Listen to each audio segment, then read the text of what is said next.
بسم اللہ الرحمن الرحیم۔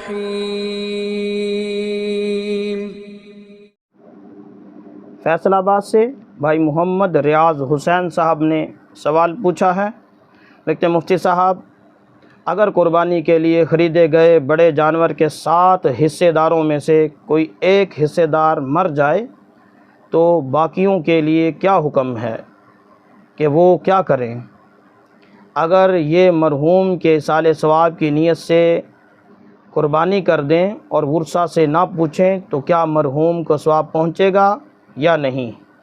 محمد ریاض حسین: جی میرے محترم بھائی، قربانی کے 7 حصے داروں میں سے کوئی ایک حصے دار قربانی کا جانور ذبح کرنے سے پہلے مر جاتا ہے تو اس صورت میں وہ جو بقیہ قربانی کے حصے دار ہیں وہ اس شخص کی طرف سے اس کی ایصال ثواب کی نیت سے قربانی نہیں کر سکتے۔ اگر ایسا کر لیا تو کسی کی قربانی بھی درست نہیں ہوگی، سب کو قربانی دوبارہ کرنی پڑے گی۔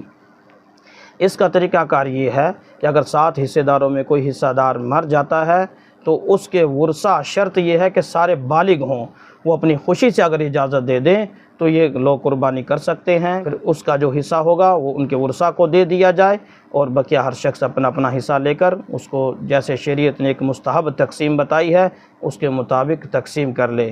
لیکن اگر ورثہ میں سے کوئی نابالغ ہو یا ورثہ اجازت ہی نہ دیں تو پھر اس صورت میں اپنے طور پر وہ قربانی نہیں کر سکتے۔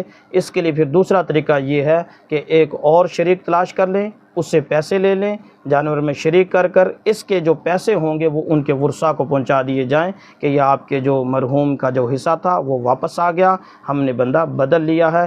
اس صورت میں تو قربانی کا جانور ذبح کر سکتے ہیں۔ اگر یہ صورت نہیں اپنائی اور ورثہ سے پوچھا بھی نہیں گیا یا پوچھا تو تھا ورثہ میں کوئی نابالغ تھا تو ایسی صورت میں کسی کی بھی قربانی صحیح نہیں ہوگی۔